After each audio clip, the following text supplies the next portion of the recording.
За време на великденските пости, покрај вообичаените консумирања храна од растително потекло, житарици, зеленчук и увошје, постојат и одредени карактеристики за правилно одржување на организмот за време на постот. Лекарите препорачуваат при определувањето на телесниот пост треба многу да се внимава. Принцип, постењето може да оди во два правца, да ја подобриме или да ја влошиме здравствената состојба логични.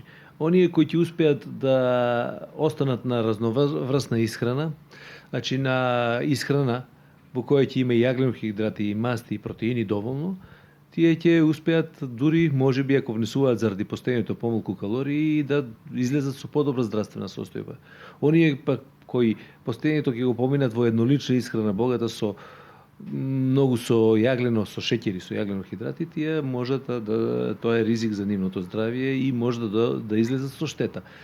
Доколку ги вклопиме основните правила за здрава исхрана и живот за време на постот, може да зборуваме за позитивен ефект, што се однесува до постењето на хронично болните лица. Лекарите велат дека постењето и здравствената ситуација се две паралелни страни, затоа не е многу препорачливо постењето на овие лица. Дали луѓето кои земаат лекови и хронични болни треба да постат, по мене не треба да постат, меѓутоа по мои сознание и црквата вели така, значи постењето не важи за оние кои се болни и за патниците, не е нарушување на постот ако тие не постат, така да сметам дека тие не треба да постат. Меѓутоа, кога е во прашање верување и религија, тука не можеме да ги спречеме нашите пациенти и сограѓани, тогаш ако мора да постат, нека направат контроли и да се советуваат какво им е здравјето, што е да внимаваат на здравјето, да не го нарушат со постењето.